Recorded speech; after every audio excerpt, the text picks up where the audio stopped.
Hello,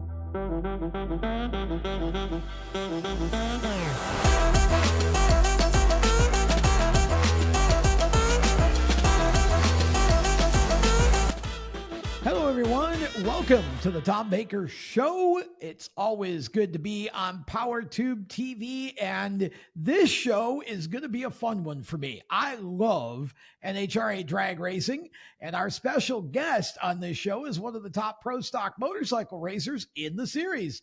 Hector Arana Jr. picked up a Wally for a huge hometown victory just a few weeks ago in Reading, Pennsylvania. His GetTrek sponsored team is one of the top contenders everywhere they race. Hector Arana Jr., welcome to the Tom Baker Show. It is great to have you on. You have had some good success over the last few weeks on the NHRA tour, if you will. Talk a little bit about your 2024 season.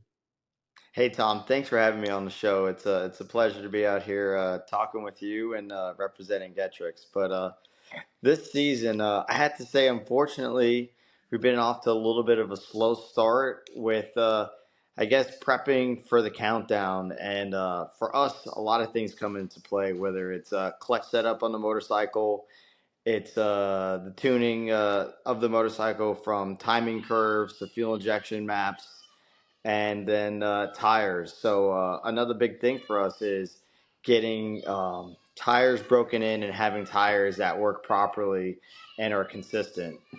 So a little bit to a slow start, but as soon as we got into the countdown, we turned it all on and have been running strong since. Yeah, you really have had a good run in Charlotte. You've definitely been doing better as of late. You talk about the tires. For those who aren't really knowledgeable about drag racing, talk a little bit about how the role the tires play in the NHRA, and whether it's on a bike or a funny car or whatever, in a straight line setting versus, obviously, I think a lot of us are used to circle tracks and tires and turning and all of that. But how is it for you guys? So, with any motorsports, it's all about traction. For us in the drag racing world, it's about traction, but it's also about having a controlled spin. So if you start off with a brand new tire, the sidewall is not broken in yet, and it's really stiff, and it actually has too much traction. And it's slower. So as you're going down the track, the tire will have so much grip that it will actually slow down the bike, and you'll be down a couple of miles an hour, and therefore a slower ET. And then it's also tricky with getting it off the starting line and not sticking the tire, which is it's terminology that we use in drag racing. So when you go wide open, you first dump the clutch. Sometimes what happens is we want the tire to spin right away and to get round. Okay. It'll wrinkle up, it'll spin, and then the tire gets round, and then we can accelerate really hard. When you have a brand new tire, it has a tendency to stick the tire and wad up really bad and essentially run over itself. It starts to wrinkle really bad, and it turns into a tire shake or a bad spin. Oh, gotcha. Okay. So that's a little bit of a different consideration than what the typical racer, Yes. in a road course okay. So that makes sense though. So what is the key to the handling on the bike? Is it the tires, or what are you essentially trying to kind of set up for between each individual pass? Oh, so I mean, everybody thinks, oh, you're just going down a quarter mile. It's a straight track. It's the same simple. everywhere you go. But, every track surface is different. So, you're dealing with different friction. So sometimes you got an asphalt track. Sometimes you got a concrete track. The grind of the track, which direction it's been ground, what type of concrete was used, the age of the track. Sometimes you get a track that's brand new, but that's run a lot, and you got a lot of rubber, and you got good, solid foundation of rubber. It's a really good track. You go to a track like Charlotte, which is a beautiful facility. They only hold 2 events there a year. Yep. They might hold some small testing events here and there, but for the most part, there's only 2 events a year on the NHRA drag strip. And because of that, you don't have a good foundation of rubber.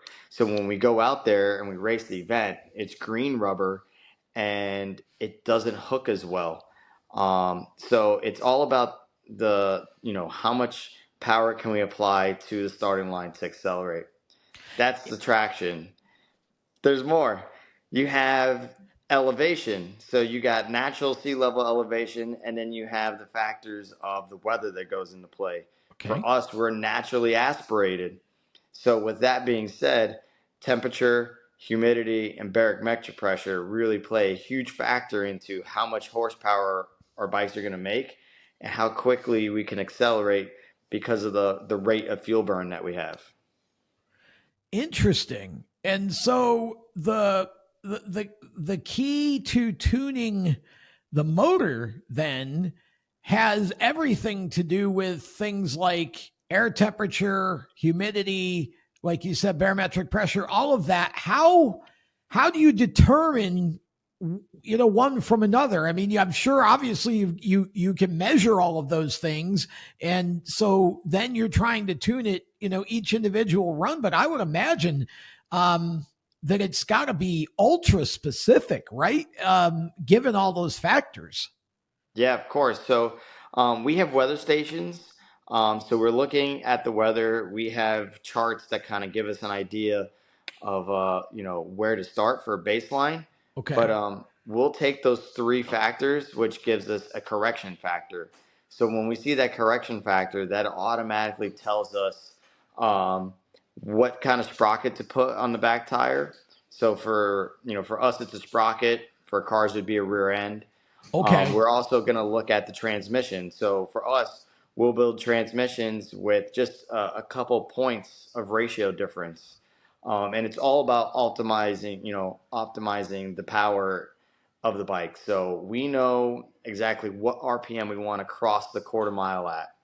So then you take Okay. all the weather and everything into consideration, and then you try to put the transmission that's going to get you the max RPM when you're crossing the finish line in 6 gears. So we go through 6 gears in the quarter mile, and Wow.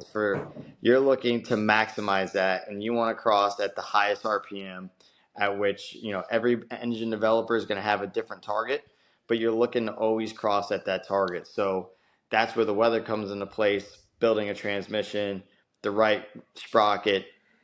Then you take all that information and you have to put in the correct amount of clutch. The clutch is what's kind of driving everything. So for us, you also want to slip the clutch because now it's kind of you got some physics. So either your tire is spinning or your clutch is slipping, right? So if your tire spins and the clutch can come to the motor and then you spin even harder, if it sticks the tire really bad, you can slip the clutch. So it's finding that happy medium. You want to actually slip the clutch a little bit off the line and then lock it up once you get into the RPM. So when you have your gear drops, you're fully locked up, you have maximum power.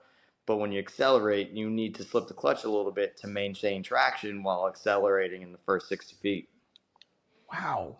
It's crazy how much you have to remember and how much you have to understand and know and do in just a matter of seconds. And I know that I remember Tony Stewart talking about even the staging routine and Yeah. how consistent and perfect you have to be with that every time, because it matters, to the guy tuning the motor and all of that. Can you talk about the staging routine in the tree? And again, for fans who don't know, I mean, there's so much more that goes into just that part of it. And again, it seems like it has to be a consistent routine every time. Right. So consistency is the name of the game. And to add to that, it's doing the burnout. When you do the burnout, it's letting out the clutch the same way. It's doing a burnout for the same amount of time. And it's rolling out of the burnout box the same way every time because um, all that dictates the way the clutch grabs. So if you do a longer burnout, or if you slip the clutch a little bit, it's going to heat up your clutch. Now your clutch is hotter. It's grown a little bit. It's at a different temperature. It's going to change the way that it reacts when you Okay. leave the starting line. So it's all about trying to have everything the same. So when you leave the starting line, so for us, we go wide open and it goes on to what we call a two-step. which is a staging RPM rev limiter, and then as soon as they dump the clutch, then the motor will accelerate to the higher RPM. Okay.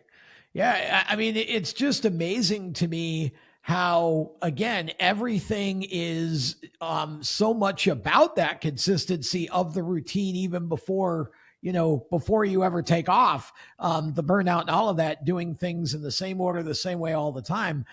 It's a very technical and really precise form of racing. And I think a lot of people don't realize that. Okay, so having said that, one of your major accomplishments in your career, you were the first to go 200 miles an hour on a pro stock motorcycle in Yes. 2018. Your nickname, of course, Mr. 200. So, what was that like to hit that 200-mile-an-hour mark on a bike? Man, I tell you what, that was, the last big milestone for pro stock motorcycle and even NHRA. And fortunate for us, we were able to be the first to go 200 and go into the history books forever. Um, Prior to that, I held the record at 199.88, which I believe we set in Wow. 2016 in Charlotte.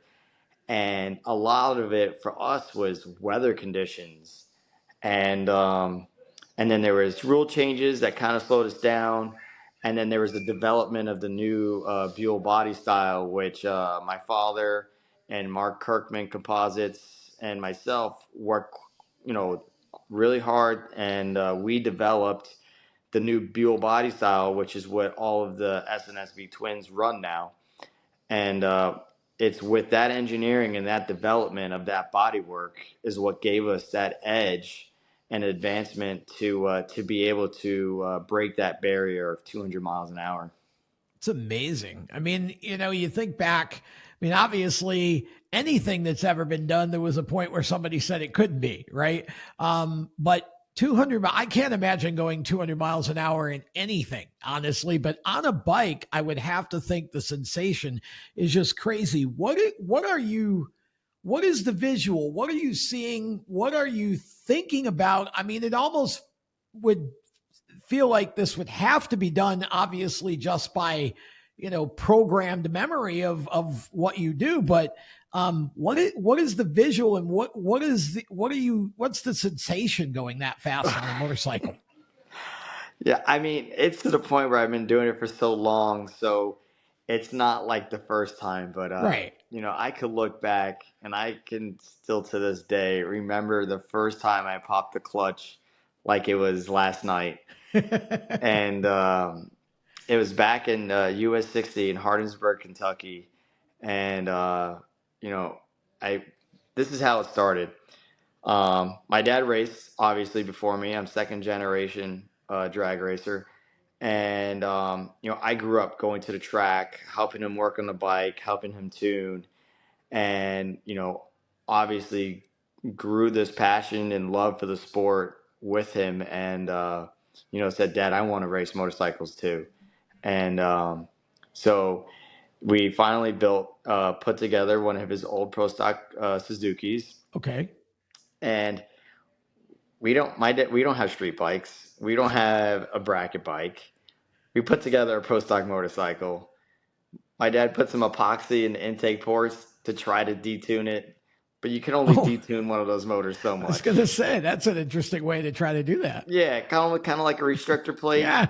Try to make the ports a little smaller, but that was it. Went did a burnout at the shop. We did a dry hop. He said, "All right, you look good." We loaded the bike up into the trailer and we went to the track, That's and incredible. we Wow. unloaded it.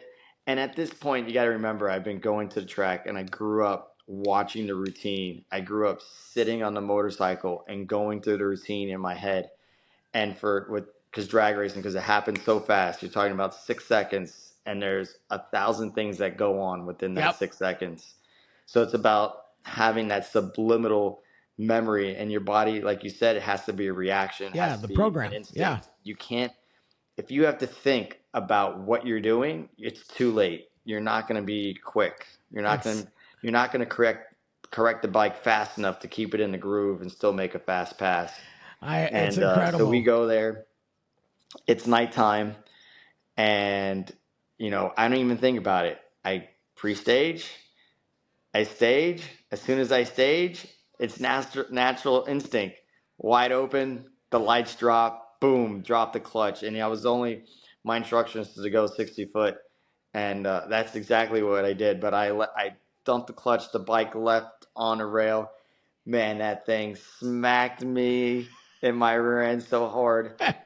And the only thing, it's like if you were a bullet in a shotgun, and when you dump that clutch, it's like pulling the trigger and that instant explosion of acceleration. And it's just a consistent pull. And, I get to the 60 foot and I pull in the clutch and I come back and I look like I saw a ghost. I'm a sweaty mess. And my dad comes, he's like, "What happened?" He's like, "It took off so good, it was going straight." He's like, "Why didn't you keep going?" I'm like, "You told me to pull in the clutch at 60 foot." He's like, "Okay, good. That was what you're supposed to do." He's like, "But you were doing good." For him, he's been. Yeah. So then after that, it was first Hold gear. that thought, Hector. We got to slide a break in here. All Let's right. pick up right where you're leaving off there on the other side of this. We'll be back with more of Hector Arana on the Tom Baker Show right after this. Attention track and series owners, elevate your fan experience with the TrackTune app. TrackTune works with your PA system. Fans and teams at the track can hear the announcers through their phones, ensuring everyone hears race calls, sponsor plugs, and more during race nights. It's simple to set up, affordable, and free for fans to download and enjoy. Visit tracktune.live for all the details and join tracks nationwide on the app today. For race fans across the United States, GetInTheStands.com is the place to find racetracks where you live and where you're traveling. Just go to GetInTheStands.com and enter your location. You'll see the tracks within 100 miles of that point, either as a list or on a map. GetInTheStands.com is 100% free to use and mobile friendly. So whether you're on a computer, a tablet, or on your phone, there's no need to download an app. To find racetracks across the United States, open your web browser and head to GetInTheStands.com. GetInTheStands.com, your racetrack directory. Welcome back to the Tom Baker Show. This segment is always being brought to you by Ultimate QM. If you are looking to get your son or daughter into motorsports and you're looking at circle track, quarter midgets might be a great option for you. They have local, regional, and national racing. Heck, even NASCAR has a series for quarter midgets, and the way to go for a chassis is Ultimate QM. They build them right here in Mooresville, North Carolina. It's family owned and operated. Andy Loden builds the chassis. His son Nick has won over 180 quarter midget races and is now on to late model stock cars and doing well in that. And you can see that there are winners all over the country every week on Ultimate QM cars. So for the best in quarter midget chassis, sales, service, coaching, and all the parts you need and setup advice to go fast, ultimateqm.com. Winners win with Ultimate QM. We're talking straight line racing on this show, one of my favorite topics. And Hector Arana Jr., the first man ever to go 200 miles an hour on a pro stock motorcycle in 2018, is our guest. And Hector, you were talking about the first pass that you did, and how when you pulled after 60 feet, you did what your dad told you to do. But yeah, he was hoping you would have just kept going because it was such a good pass.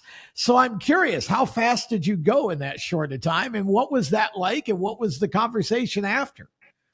Yeah, so the first 60 foot, I believe, was a 108 60 foot, which is it's a respectable 60 foot number even to this day. Yeah, I mean, a 108 60 foot, and I'm running a 682, low 680s, even a 79 if you got good weather conditions. So it was a great 60 foot.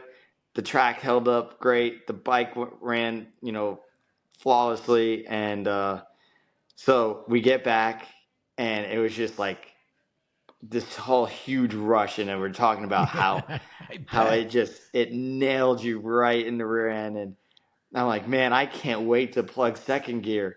And then so we go up there and we do second, and it's the same thing. So again, it's nighttime, and I go up there, I dump the clutch, take off. The shift light comes on, it's dark, it just about blinds you. You hit the button, so the light comes off, and then you're also seeing all the lights, and everything's just coming at you faster and faster. And this bike is just continuing to accelerate harder and harder, and the speed's coming up, and everything's just starting to come at you faster. And first gear, second gear, and now I got to pull in the clutch again, right? So now we make the run, and it's the same thing. He's like, "Oh, you're on another good run." He's like, "Good job," but he's like, "You could have hit it again." He's like, "You were doing good." And we get back, and I'm like, "Man, first gear was fast, and second gear pulled even faster. I can't even imagine what third gear is going to feel like." He's like, "After second gear, it's not as good." So your biggest acceleration and the most G's you're going to pull is in first and second gear. And at that point, it starts to tail. But listen, it tailors, but not really. The bike's accelerating because now you got speed coming in as a factor. Because, it was only an eighth mile, but even at an eighth mile, you're still reaching speeds of 150 to 160 Wow. miles an hour. And so I can't say that I remember what my first eighth mile time was, but it was in the I want to say the high 4 seconds. My very first eighth mile pass, and that was after 4 tries. Man. It was first gear, then it was second and third, and then it was an eighth mile pass. And it was just so awesome that the adrenaline, the acceleration, and it was just there's nothing like it. There really isn't. Now, you started officially in 2011, right? Yes. So talk about your first season of NHRA racing. Oh, my first season. So it started off a little rocky. We had we started off with a good motorcycle, but it was a brand new build, and um, we had some kinks to work out with the bike, and then I kind of got into. So when we talk about a rookie, yes, I grew up at the drag strip. I grew up helping my dad tune, but I never raced a junior dragster. I never took a car down the track. I made 5 full quarter-mile passes getting my license, and then was entered into my first national event Wow. on Pro Stock Motorcycle in 2011 in the Gators. We didn't qualify, but we had an issue with the fuel system that we weren't aware of yet, and so we went, and when we went home, we were able to find it and fix it on the chassis dyno. When we were dynoing, we noticed there was an issue in our fuel system because when we first dynoed, the bike was way down on power. So we started searching, and we figured out we had a problem. We went to Houston, Texas, and I qualified for the first race, and then even won my first round at that event. Wow. I believe I've qualified for every race I've ever gone to since then. It was only that first race I never qualified, and ever since then I've qualified at every race. Wow. That's a quick learning curve. We did start off and struggle a little bit, but by the time we got to Brainerd, which would have been, it was 16 races, so by the time we got to the 9th race of that season, I made it to my first final round. By then, we had already had a number 1 qualifier, which was in Norwalk, Ohio. I got my first number 1 qualifier. I don't remember which race in the season that was, but we had built a new motor. We debuted it in Ohio and went number 1 with that motor. And then from there, we set 7 number 1 qualifiers my first year. Wow. We went to the finals in Brainerd, Minnesota. Then we went from Brainerd, there was a break, and then we went to the U.S. Nationals. Went to the U.S. Nationals. I won my first ever race at the U.S. Nationals. The Big O was my first race win. Wow. We then went to, I don't remember the order in in 2011. But we went to from there.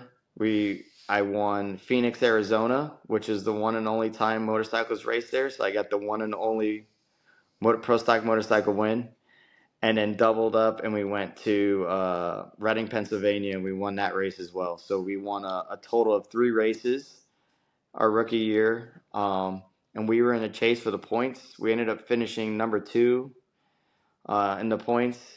And with all that being said, it was a tight race with now my brother-in-law at the time who was racing debuted pro stock car. So Vincent Nobile was also going for Rookie of the Year in 2011 and pro stock car, who also won 3 races.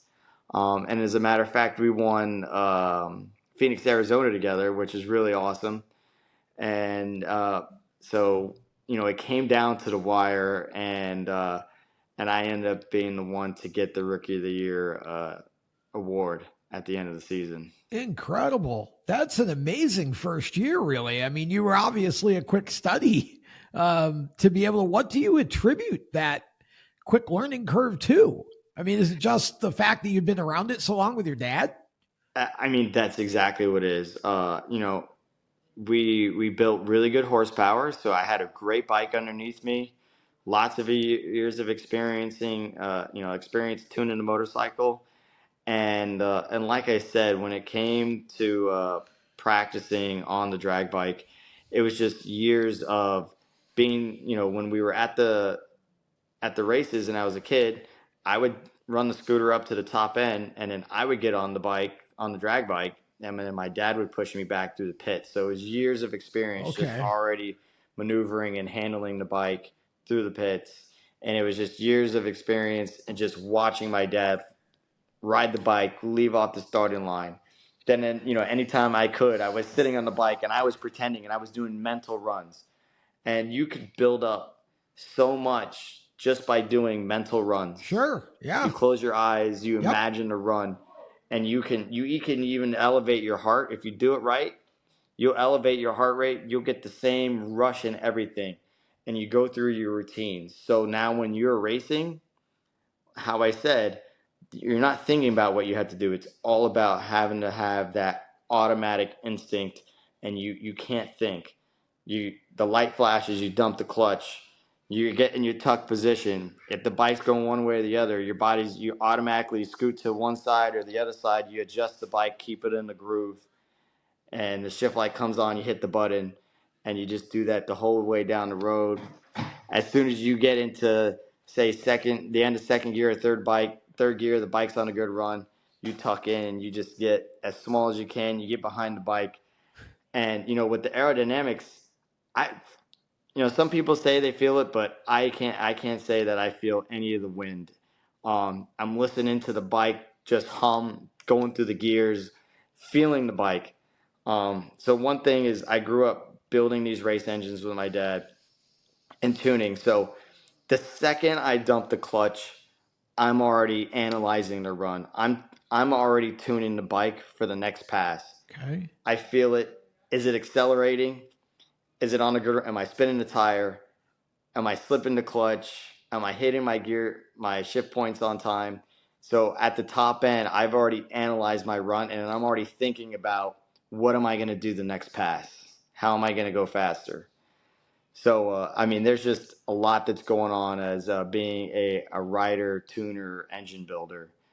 And I think that might also be what kind of gives us the edge, because you have that ability to know and be able to feel the bike and know what's going on. It's crazy. Now, I know that obviously there are junior dragster divisions where kids can learn, in those, but there's nothing, or at least I'm not familiar where you can actually have a junior bike kind of thing, right? I mean, or is there? How do you, if you want to be the next Hector Arana Jr., how do you do that? Yeah. So, so Karen Stouffer, if you follow Pro Stock Motorcycle, you know who she is. And she's actually working on developing a junior Pro Stock motorcycle division. Oh, nice. Okay. So, there's still a lot to go there. but she is working on that with making some mini pit bikes with wheelie bars and everything, and working on putting together a little sanction. But for now, you have you could really go to a local drag strip and you could race anything. You could bring your dirt bike, but if you want to be a pro stock motorcycle racer, I honestly suggest, and you've never really rode a motorcycle, you start on a dirt bike. Okay. And it's something that I grew up riding dirt bikes. And when you ride a dirt bike, you learn all the fundamentals of a motorcycle. You learn letting out the clutch and accelerating. You're riding on the dirt, so you learn if you need to, ease out the clutch. You learn throttle control. You learn your brake controls, if your front end's locking up, how to let go. And then when you're handling the bike, you're also using your body language. You learn about, keeping your elbows out, so that way you have, good handling of the motorcycle. So when you learn all of that and you learn those fundamentals, you're able to adapt onto the drag bike. Is it different? Yes. We have a big 10-inch wide slick, and the bike does not handle like anything you've ever been on before. I would But imagine. it's something that you can adapt to. Other racers that have been successful that rode motocross, Antron Brown, Corey Reed. There's other racers that have a strong motocross background that do a really good job of riding these pro stock motorcycles. And then from there, you have XDRA. You have lots of other motorcycle drag racing sanctions where you can race a stock bike, you can race an extended swing arm bike, and there's lots of motorcycles where you could graduate up in speed and work your way to a pro stock motorcycle. Okay. That's a great explanation and some great advice. And we're going to continue with Hector right after this on the Tom Baker Show. Attention track and series owners, elevate your fan experience with the TrackTune app. TrackTune works with your PA system. Fans and teams at the track can hear the announcers through their phones, ensuring everyone hears race calls, sponsor plugs, and more during race nights. It's simple to set up, affordable, and free for fans to download and enjoy. Visit tracktune.live for all the details and join tracks nationwide on the app today. For race fans across the United States, GetInTheStands.com is the place to find racetracks where you live and where you're traveling. Just go to GetInTheStands.com and enter your location. You'll see the tracks within 100 miles of that point, either as a list or on a map. GetInTheStands.com is 100% free to use and mobile friendly. So whether you're on a computer, a tablet, or on your phone, there's no need to download an app. To find racetracks across the United States, open your web browser and head to GetInTheStands.com. GetInTheStands.com, your racetrack directory. Welcome back to the Tom Baker Show, talking straight line racing. NHRA Pro Stock Motorcycle top runner Hector Arana Jr. is our special guest on this show. And boy, this has been fun. If you tuned in late and missed the first couple of segments, make sure you catch a re-air, because this has been an incredible show so far. Okay, so Hector, you were actually born in Miami, right? And now Yes. you live in East Northport, New York, but your team is in Indiana. Is that, how does all that kind of work out for you? Yeah, I mean, so it's been tough. It's a lot of hard work that goes into it. But I did move up to Long Island, New York, and I got a really good job opportunity. And it was one thing that was mandatory with my dad with this whole racing career is I couldn't just go drag racing. I had to go to college and get a degree and find a good career and have something to be able to fall back on, to something to support my family, and not that I only knew one thing of racing. We all love racing, but it's good to have something that can fund drag racing. So Yeah.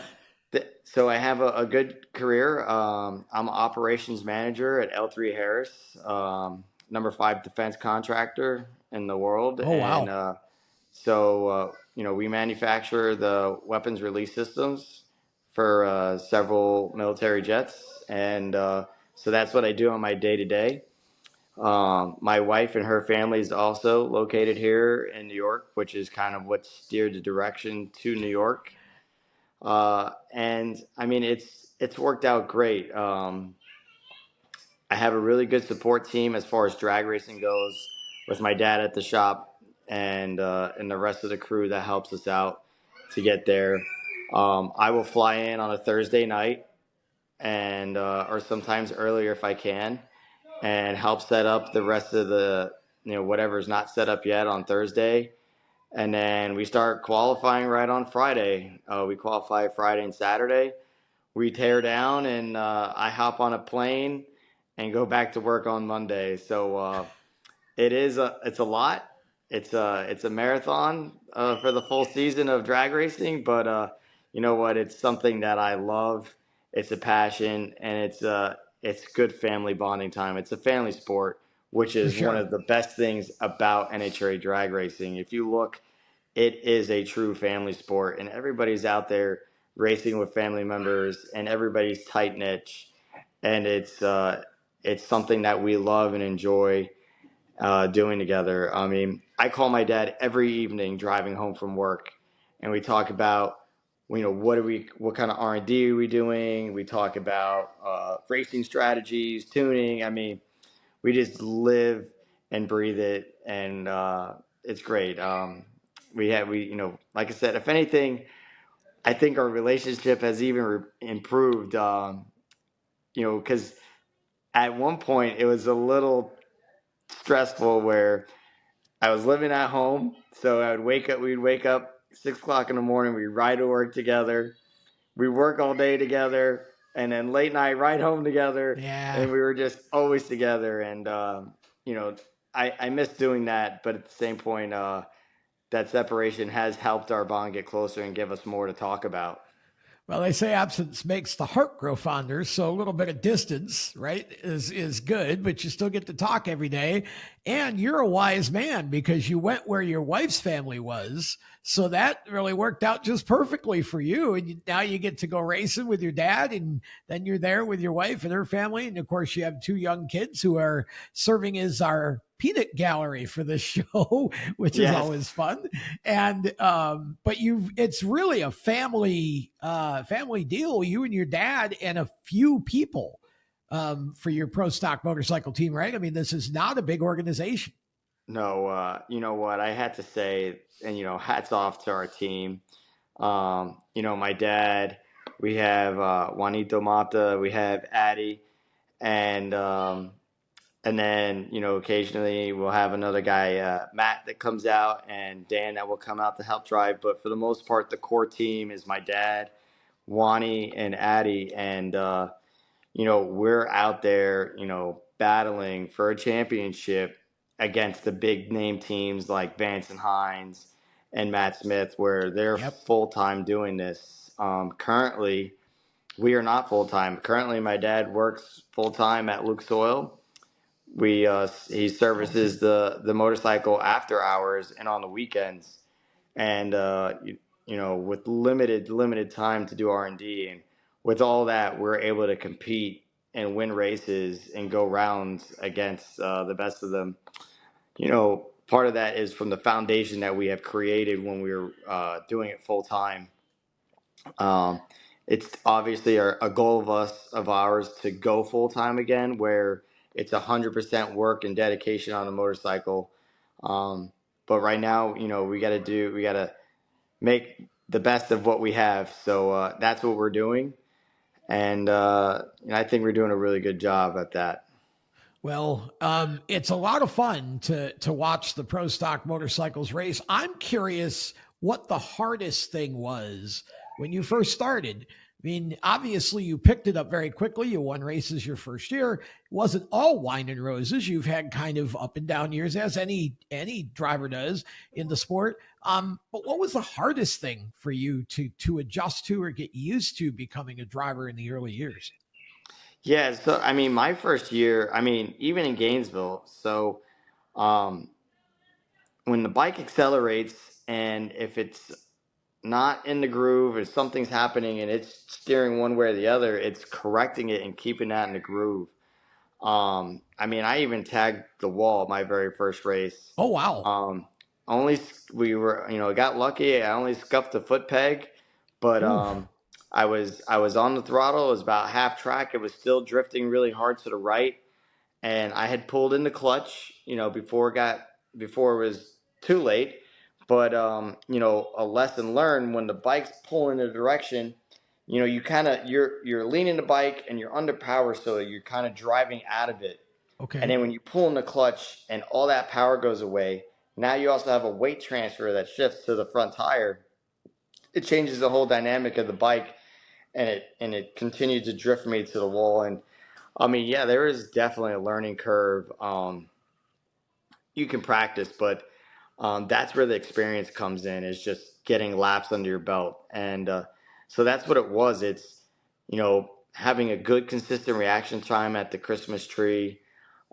It's going into race day Sunday and being able to control your nerves. I mean, even when you're number one qualifier, it doesn't matter number one or number 16. I When was going to you ask about that. go into first round on race day Sunday, to me, that is the hardest round. It's okay. It's being able to get past first round, and I think sometimes even being number one qualifier is the hardest, because you have all this Yeah. pressure on you Yep. now. And you know it's getting past that first round. And for me, it's like I get past that first round, it's like, all right, let's go do this. But that's always the biggest hurdle. So just being able to keep that composure, and to have that confidence, and be able to believe in your bike, believe in yourself, and go out there and do your best first round. Yeah, I was going to ask if at that point, if the qualifying position really makes any difference, because as many of these races as I've watched, I feel like the pressure's the same no matter what. You've still got to beat the other guy, down the strip, right? Right. It's almost, again, like you said, being number one would be even harder, because there's all kinds of expectation that goes with that. If you're number 5 or 6, I'm not sure anybody's paying quite as much attention to you. Exactly. I mean, you want to be higher qualified because you want to have lane choice. Sure. Um, but then after that, I mean, you could win from anywhere. I mean, we've won from the number 15 spot, where we had a first fast motorcycle, and it was just kind of whether we were testing things during qualifying or struggling during qualifying. And then, after the rounds, you kind of figure out and say, okay, we know what to do for first round. And you can never take anybody for granted. But, one thing that there is about drag racing is there is no second chance. True. It's Yeah. it's you have one shot. Yep. It's because you react that 1,000th of a second too quick, and you get a red light, automatically done. You're a little late at the tree, you're automatically done. So I mean, you live and you die by the Christmas tree. Then if you make a bad shift point, or the bike takes off and it catches you wrong and it's drifting one way or the other, and now you're not making that good run, that guy's going to get you. So it's about going up there and making the perfect run every time. And it's not easy. It is hard. It is very hard. Yeah. And with drag racing, it's not like, oh, I kind of fumbled up, turn 3. I'm going to be better on turn Yeah. 2, or Right. I can go back and try to catch him on that straightaway. I got 500 laps. Yeah. You have 1 6-second quarter mile pass that you have to be perfect every time. And really, there's so much that could go wrong, and yet it's really between you and the bike. I mean, It is. it's kind of A or B. There's not, somebody blew a motor in front of me, or Yeah. somebody crashed me, or I will it's say you or the bike. you have to have luck on your side. I mean, I definitely had luck in Pennsylvania. I had some bikes red light against me. I mean, I had luck in St. Louis, where the track was so good that we stuck the tire. The bike spun the tire after it stuck the tire, and it was on a bad run. And I actually had aborted the run. Noticed the guy that was in the other lane, that he was out in front, had issues, and I was able to get back into the run and get past the guy and win Wow. first round. Complete luck. You have to have luck. And I mean, you got to have a little luck on your side, and you got to have a lot of skill.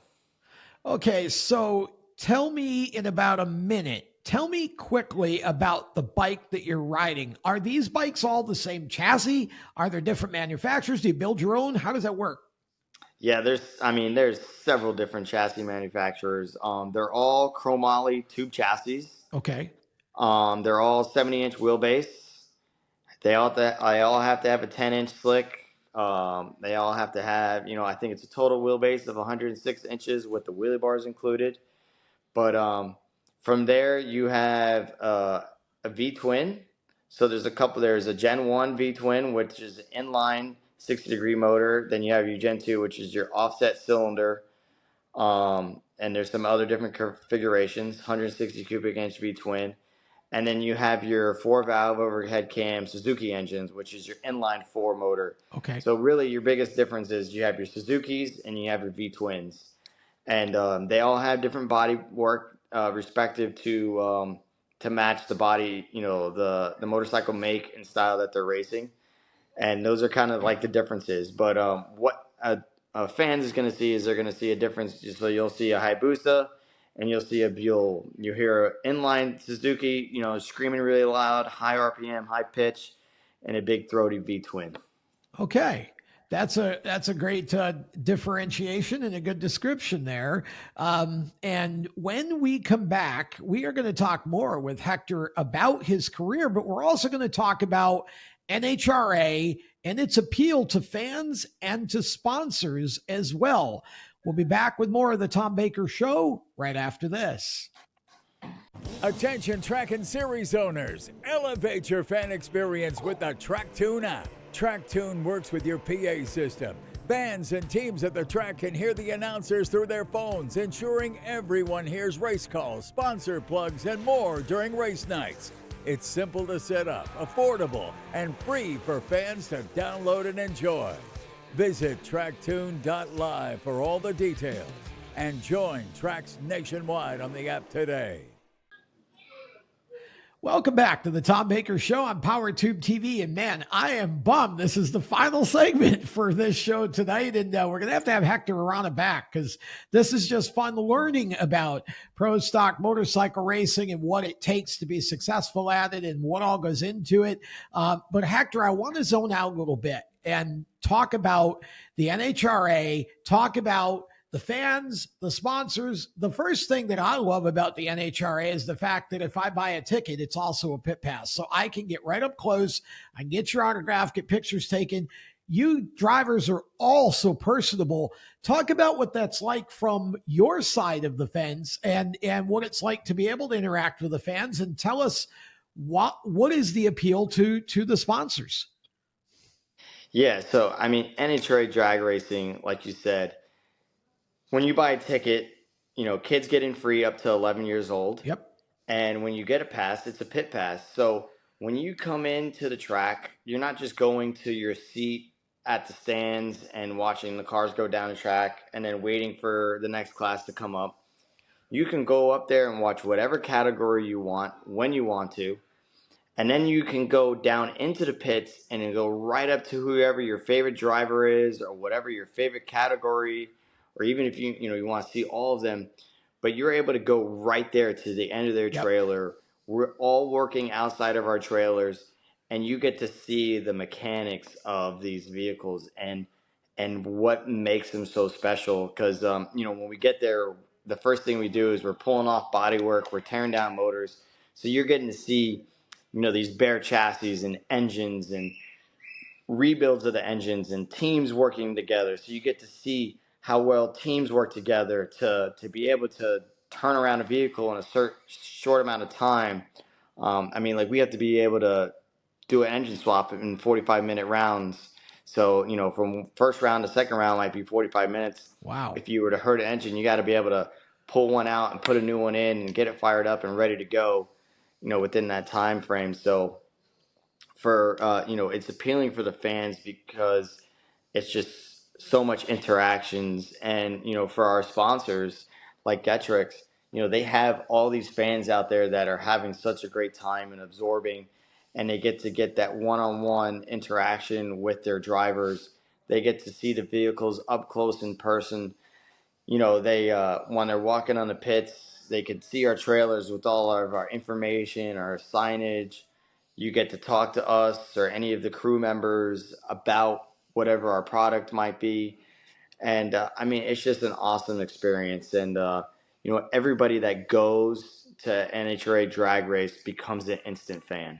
Yeah, this is definitely, I say this about all racing, but NHRA is sort of the epitome of my statement that this is an experiential sport. TV does not do this justice. As good as I think the broadcast team that does your races is, to me, is the pinnacle of motorsports, to be honest. It's so much fun to listen to them on a weekly basis. And Fox does a great job, but you cannot replicate the feeling of standing or sitting and having a car go racing by you at 300 miles an hour. Yes. When they touch off, it literally shakes you or moves you off your spot. You just can't. TV, no matter what, is not going to give you that. And I just love that sensation. Yeah, you say something. It's when you're there, it's a feeling. Yes. It's the vibrations. It's the smell of nitromethane and race fuel.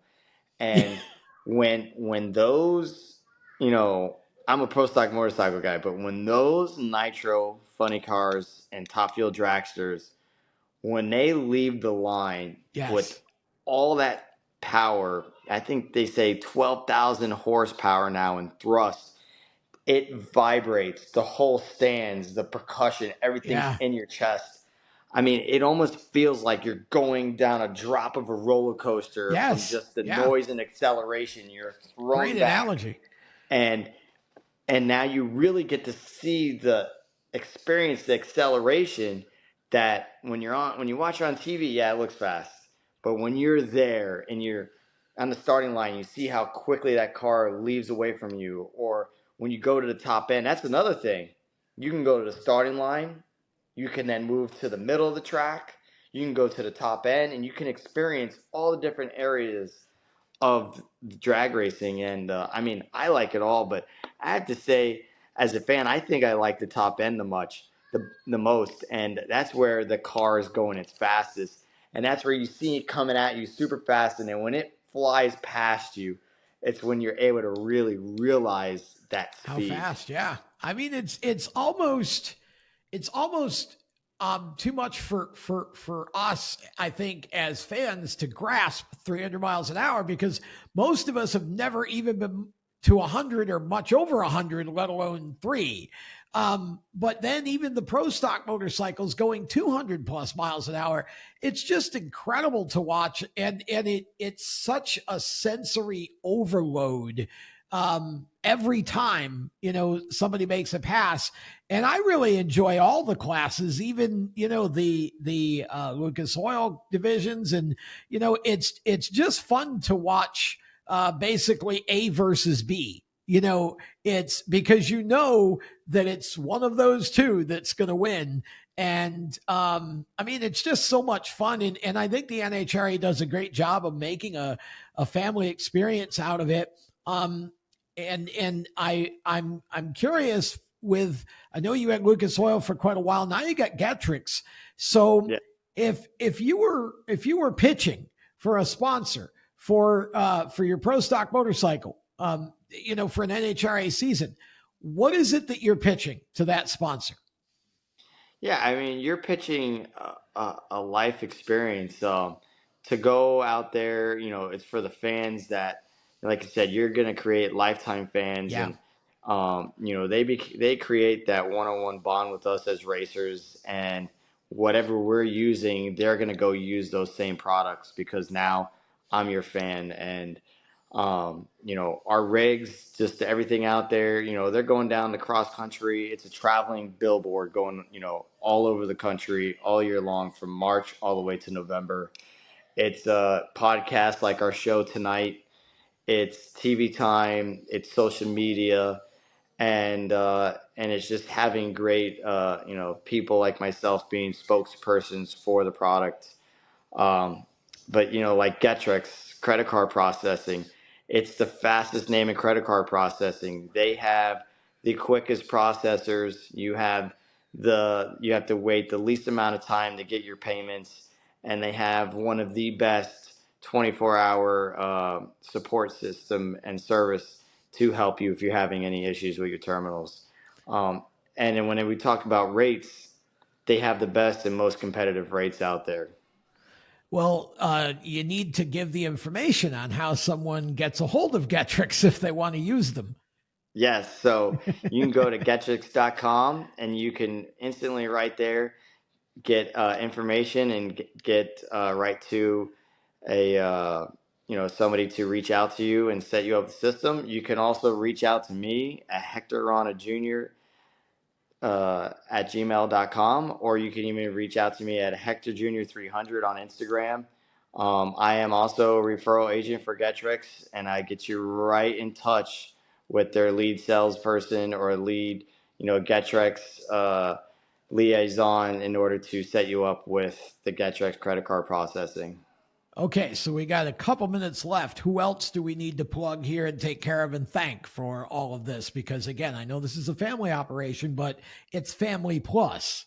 Yes, it is family plus. And, without our sponsors, we're not out here. But, Getrix, number one. We have Right Trailers on board this year. Yes. We have Denso spark plugs. We have Brown and Miller hoses.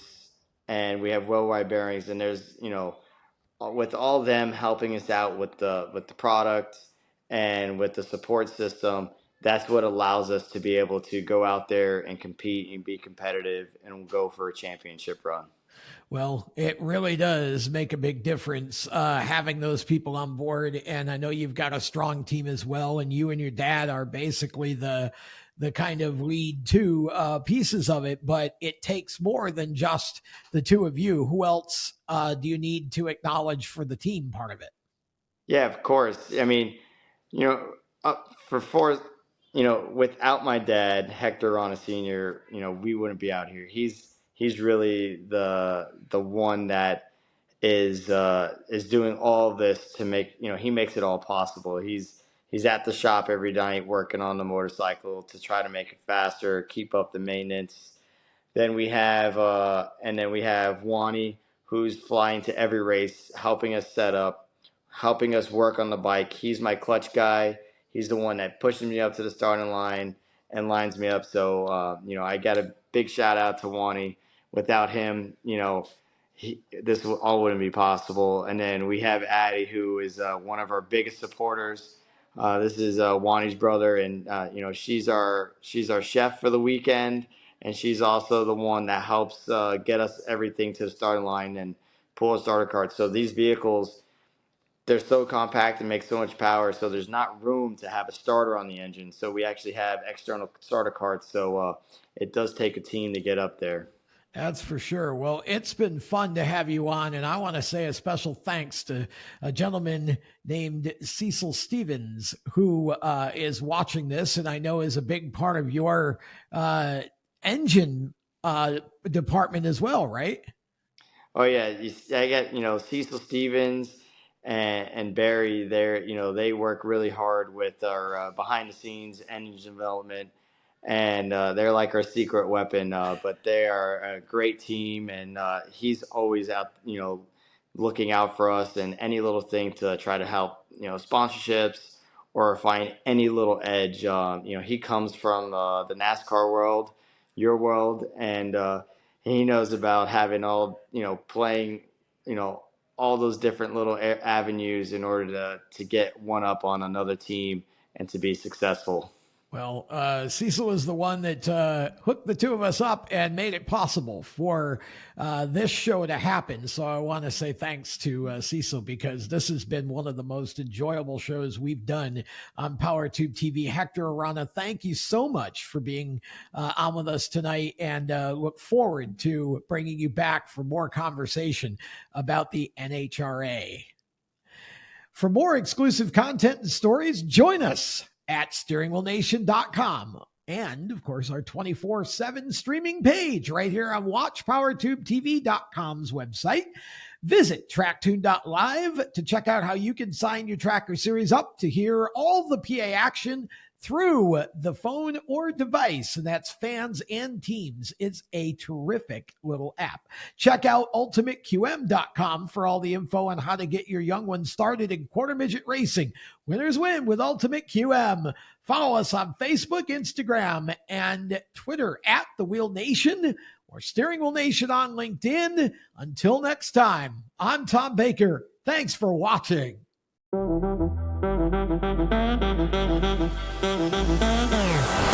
Thank you.